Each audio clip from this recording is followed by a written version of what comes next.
I've had the opportunity to speak speak at these conferences a few times before, but this is the first time I'm doing it online, which is quite an interesting experience. Sort of, I have no idea how many people you are, where you're from. So basically speaking to myself in the kitchen, but we'll try to make it somehow interesting anyhow. But I'm going to talk about data mesh, which is a huge hype right now, I think. I guess most of you have sort of read some articles around it. And yeah, I would encourage you to write questions. I'll try to save some minutes to the end so that we can potentially go through some questions as well to make it at least somewhat interactive. But anyhow, my name is Daniel Tidström. I'm now working for a company called Data Edge. We're a newly started consultancy, basically trying to make a fusion between traditional management consulting and more tech-oriented consultancies. Because throughout my career, I think most of the challenges, or the most difficult challenges I have stumbled upon, has been relating to the more soft values, sort of getting the business and technology to work together, creating alignment and pacing and things like that. So that's the company that we're trying to build. As for myself, I have sort of working for a long time now, but I won't bore you with the full sort of resume. You have to sort of look that up on LinkedIn. But I've had various roles since I graduated. But I highlighted some of the more relevant ones that would sort of belong in the sort of big data era. So I started out at Svenska Spel as a big data architect. I think Svenska Spel was one of the first movers when it came to implementing Hadoop in Sweden. So it was a good opportunity to really learn sort of how to work with distributed systems and modern data pipelines and things like that. I also got the opportunity to work as a data scientist. So doing the hands-on work, pulling logs from HBase and HDFS and sort of crunching them in Spark to something usable. And after that, I have been leading organizations most of the time. So I moved from Svenska Spel to Kambi, which is also in the betting space, as a head of analytics to set up and grow the analytics team there. I spent some time at Nordnet as head of analytics, which is a fintech company. And before going into Data Edge, I was heading a product analytics team at Epidemic Sound, which I will tell you a bit more about later on. And currently I'm at Trustly as head of data. So I sort of closed the loop from starting in data, passing through a lot of analytics roles, and now back in data. So that's my background, and I think data mesh is a new concept, but the sort of the solution, it sort of tries to solve some certain problems that we have that I have encountered quite a lot before at even at Svenska Spel, where I had some flavors of data mesh. So I have some ideas at least on how it works in practice and what the challenges and difficulties are. So I plan to talk a bit about sort of a very brief history on data platforms and data architectures and how they have been evolving. The sort of current situation, or the premise of what data mesh is trying to solve. Go through a bit shortly about data mesh. Talk about one short example of how I have worked with data mesh in practice, and a bit of a teaser for the roundtable a bit later today.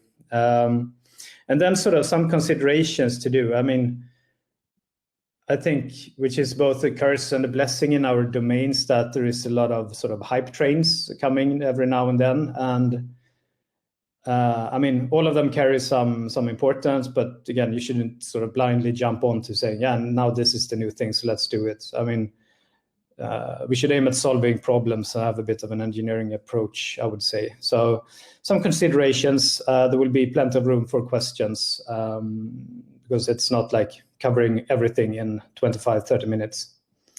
But let's kick it off.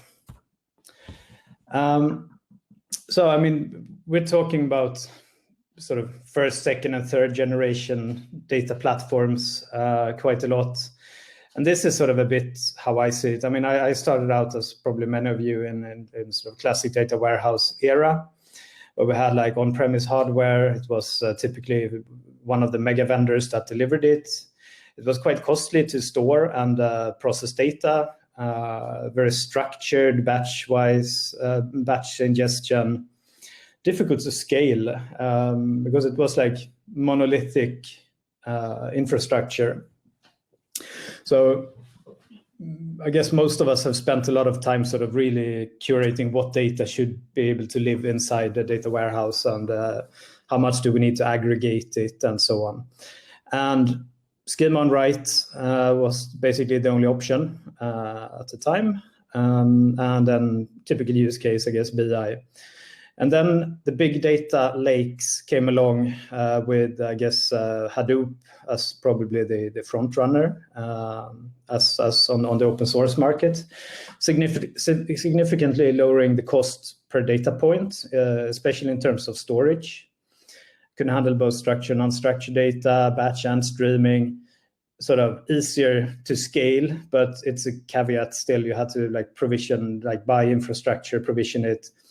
Lots of configuration. I mean, operating a Hadoop cluster in production is not that easy. But it was typically a sort of schema on read. Schema handling was sort of a bit of an afterthought that worked like semi-well, I would say. And use cases were typically data science stuff. So I guess a lot of companies struggle with having a data lake and a data warehouse on separate technology platform. Getting it working together was quite hard. And now, I mean, the big hype, and rightly so, is cloud or sort of hybrid platforms. Scalable costs, handling both structured and unstructured, batch and streaming, very easy to scale, supports both like ELT and ETL well, and you can be used basically for all workloads. So, I mean, it seems that that's the sort of new golden nugget. But anyway, it's like the evolution sort of shows us that each generation tries to address certain problems and come up with new solutions. And we sort of tend to want to think like this, that we have a problem, we address it with a solution, and then we can all celebrate and go home and be happy ever after. But it's not really the case. I would argue that solving one problem will create another problem most of the time. There is always some things to work on. Someone, I don't know who, but sort of what do you say in English? Said it was like one of those sort of soft squeaky balls that you have, that your kids have. Like if you press it, there is always something that sort of pops out. There is always another problem surfacing, which is also what makes the domain interesting, I think. But I think we are in a pretty good space where good state. Technology is fairly commoditized. It's not super hard to get up and running. Sometimes it's even quite easy. There are, of course, technical challenges still left. But I would say that the current challenges where I spend most of my time is more relating to people and process. And I think it's a very good thing that we start addressing that with like data ops and the observability and like quality and how we work with it, how we define use cases and actually set out to solve them instead of just building infrastructure and platforms. And I think this is really how I see data mesh as well. It's not really an architecture per se, because technically you can implement a data mesh in probably 10, 15 ways easily. So I will not go into very much technical aspects of it because I don't think that's the main point. So looking into the problem solving of data mesh, having today a centrally managed data platform that is responsible for integrating all data sources across the company, transforming them and exposing it in a relevant shape to all consumers is a sort of problem statement that does not scale very well, I would say. And as our companies grow or we become more data-driven, it's likely that we will have more sources, we will have more consumers, and it's very easy that the data team will end up a bottleneck and sort of forever become backlog slaves for everyone else. So thinking, at least in the companies I've been, which has been sort of scale-ups, it's sort of thinking about scalability quite early on is very important. And yeah, I think this problem would resonate with quite a few in the audience, I expect. Also, there is still a bit of a legacy or potentially a sort of old way of doing it, where we know that the data pipelines are supposed to transform the data from one point and one shape into some kind of target destination in a shape that is relevant for that use case where it's applicable. So it's basically flowing, like the pipeline term by definition is like that's where data flows. But we have in many sort of traditional ways to set this up is that we sort of divide this into separate stages. So we might have a data engineering team handling the data ingestion, whether that is batch or streaming. Then we have a classic data warehouse team still sort of modeling the data and serving it to everyone. And then a BI team that builds the reports, actually user-facing things.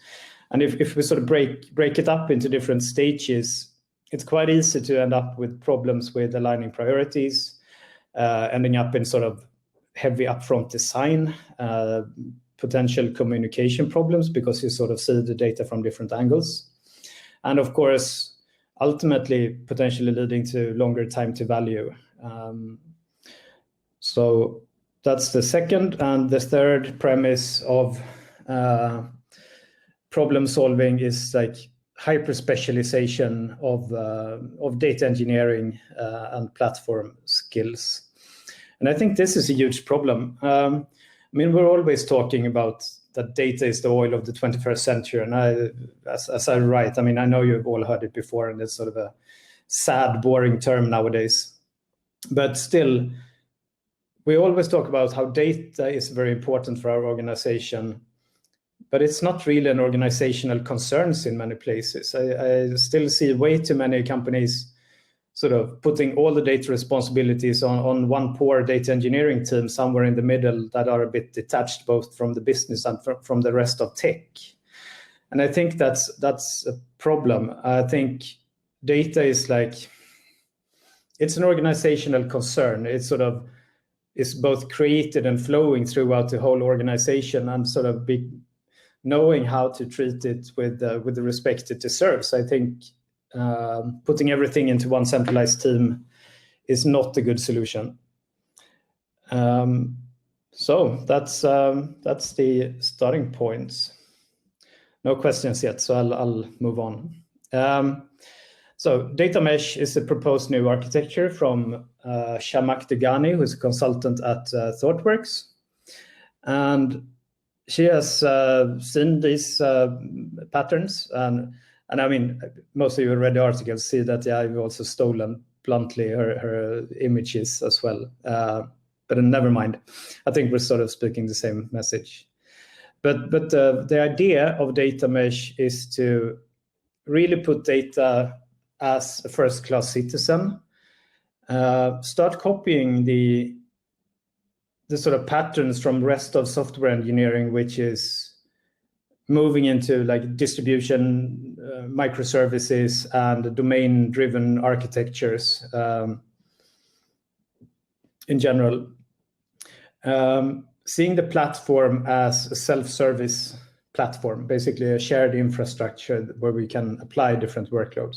So more of an infrastructure team or a platform team rather than sort of a development team per se. And also to start thinking about the data as a product. And I think this is also a key thing. I will go through that a bit later on when we come into our practical example of how and why it's important to think about data as a product. So in general, the idea is to solve scalability by moving towards a domain-oriented or at least some kind of distributed data platform, meaning that the product teams or the data creators, data owners, or as I heard Tuesday, the data responsibilities are they are distributed. And I mean, we know that data is created somewhere, and if someone knows that that system that produces the data quite well and actually builds it and versions it and so on. And data is a part of most of the components that we build in terms of logs or in terms of data transfer between services, APIs, things like that. And it somehow makes sense that we treat data in the same way, so that we have a domain representation of the data that were created and owning that where the data is created, and when we have the product owners and product managers and designers and analysts and everything. And at the same time, enabling consuming teams to not be too dependent on the data team. Because I know, coming from managing analytics organizations, having a use case and a business that really demands help to take certain decisions or actions and having to wait for data for weeks or potentially months, that is heartbreaking, to say the least. It shouldn't be like that. We need to, I guess, enable everyone to work with self-service data pipelines, as it has been called before. And the data as a product aspect is really to look at the domain, have them build the pipelines to produce the output or the data APIs that are needed. And then whether they expose that in this picture, like on a Kafka bus, or through some flat files into some cloud storage version, it's not that important. I mean, as long as it's discoverable, so it's easy to find, okay, this data exists. It's you can talk to it like this way. It is monitored in a way so you can, that it's updated and level of quality. You can describe it, so you know what to use it for, what the columns means, and so on. And also that the governance is in place when it comes to definitions and so on. That is one question I often get when I am discussing data mesh with clients or customers or previous companies. Like, how about, will it not be data governance chaos? And maybe in the start, but I think that chaos already exists. It's just only that we wrap a data team around it. I think it's much better if we actually put the data governance questions on the domain architects table, so that they get the responsibility to really think about how do we make sure that we can join like customer IDs across domains, for example. Otherwise, we're not really solving the problem. We're patching it on the data team through a lot of data transformation and master data structures and so on. And that is introduces a lot of complexity. If we can solve it from the start, that is much more scalable. And then, of course, securing the data and making sure that we have proper compliance aspects and GDPR handling and so on is also something that the teams will be responsible for. So the implications for the data team in this setup is that it will be more data infrastructure as a platform, potentially working as like a center of excellence, potentially forward embedding data engineers into product domains. I guess this is very needs to be adapted for each organization, but more enabling enabling handling of use cases rather than sort of building it and managing it. And yeah, I think for this picture and the previous one, I think one primary sort of aspect of data mesh is that we really need to see that data is a globally organizational concern. It is an inherently distributed, and shouldn't ownership also then be distributed? And in some cases, it's sort of you have to go this way. And if you have sort of encapsulated microservices, for example, exposing data through a Kafka bus or something, you have to put the responsibility on the domain teams. Otherwise, it will break for sure. So yeah. Let's jump into one sort of quick case study. Epidemic Sound, which is my former company. For you who don't know it, it's a global music tech company headquartered here in Stockholm. And the mission, sort of, as I put it, is very much to sort of try to soundtrack the world. And in generally, they're trying to solve the problem that licensing music is very hard, very complicated, and very expensive. So it basically offers a catalog of 30,000 tracks that you can use for commercial purposes, for if you're an Instagram influencer, if you're publishing YouTube videos, then Epidemic Sound is the leading brand. So basically non-royalty-free music on subscription. It's a very tech-centric company. It's 10 years old, so it's sort of somehow, well, at least maybe not a startup, but a scale-up, quite a young company. It has a very domain-oriented way of working with very full-stack teams.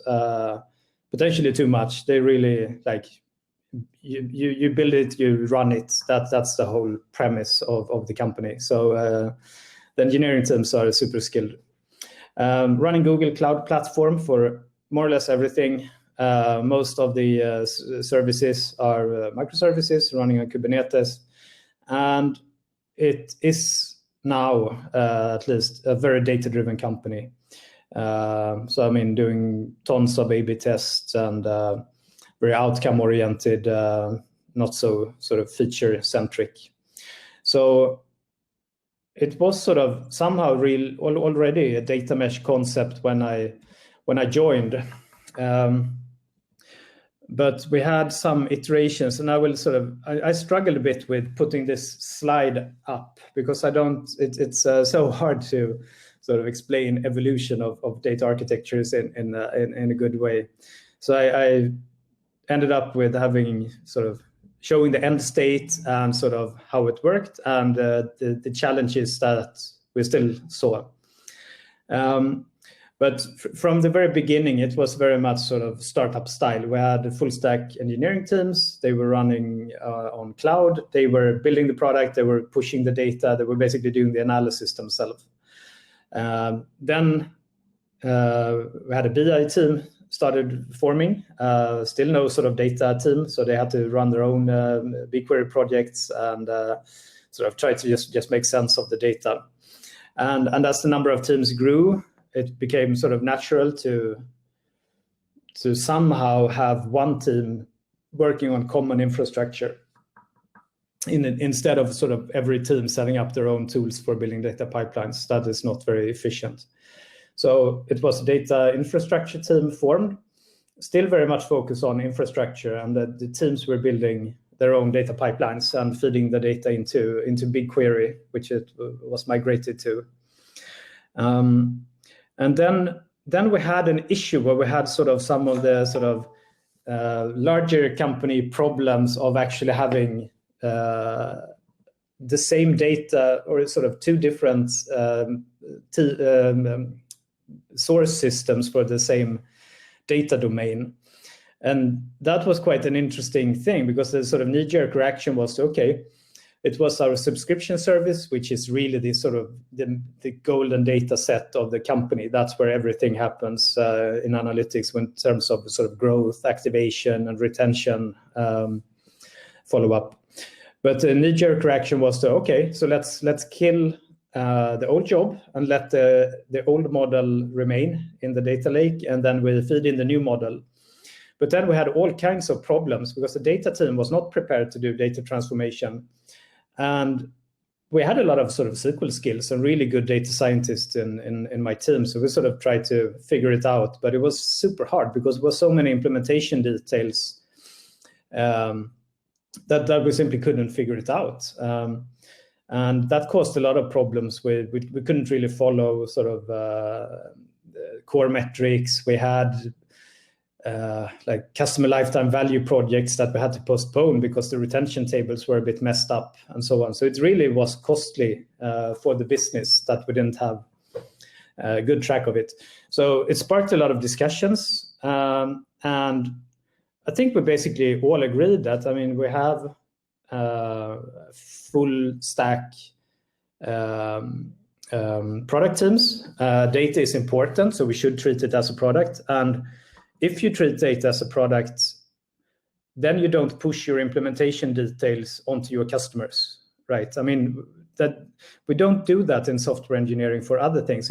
If we have externally facing APIs, that's an abstraction from implementation logic, and changing source system, as in this case, it's an implementation detail.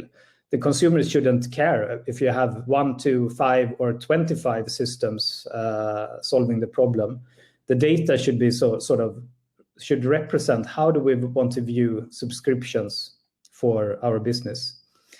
So it was simply just a decision then to redo this, and I have to abstract this. You have to come up with what is the subscription model that you want to use when representing your data, and that's how it was. So in the end, the data pipeline, data cleansing, transformation, and joining of these models, both the legacy model and the new model, and exposing the final product into BigQuery, was sort of pushed down into the activation team and managed, which is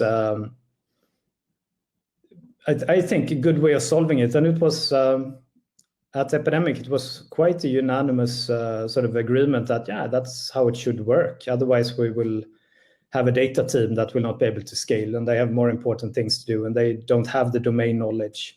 They are not causing the problems. I mean, the activation team was taking the decision, so they should also sort of solve the consequences.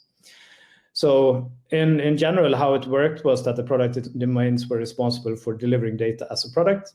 They own the data model and the pipeline to put it into BigQuery on certain SLAs. Data infrastructure was still very much sort of providing services like orchestration. So basically, I had an Airflow repository that was running then on Kubernetes with CI, and we were running all the pipelines inside Docker containers that we kicked off from the central Airflow domain. So they were sort of working on building scalable infrastructure for actually running the workload. We also had, I think, which is one success factor, that we had a quite deep embedding of data scientists in full time in the activation team. So we covered that from my team. We also had some temporary basis, at least, embedding of data engineering skills to sort of fill knowledge gap to help the team sort of succeed with the responsibility. And I guess that will be in sort of never-ending evolution of how this works. Still, I see that the time flies, but there was still sort of lack of core data sets, causing some redundancy and cost increases. There was some tooling missing for analytics engineering, which I will be discussing in the roundtable. And sort of scaling in general was a super difficult thing. But like final consideration in the last few seconds, like, is data mesh yet another hype, or is it the answer to all our problems? And I mean, as always, the answer is like no. It's not just hype. There is substantial value. Is it the answer to all problems? No, probably not. But it addresses some challenges that I have at least encountered to be very real, and it solves it, I think, in a very good and scalable way. But then again, you have a lot of questions that you sort of need to, I think, ask yourself to really think about sort of, are we trying to solve, like, is it another solution, or are we trying to solve actual problems? So trying to take a very engineering sort of approach on it, I think, is a good thing. And I would be happy, now we don't have time to discuss the general considerations, but I will be happy to do that offline or on LinkedIn or any other way during the day and even after. But anyhow, I hope it was useful and somehow gave some new perspective on data mesh and how it could work. So thank you very much for listening in.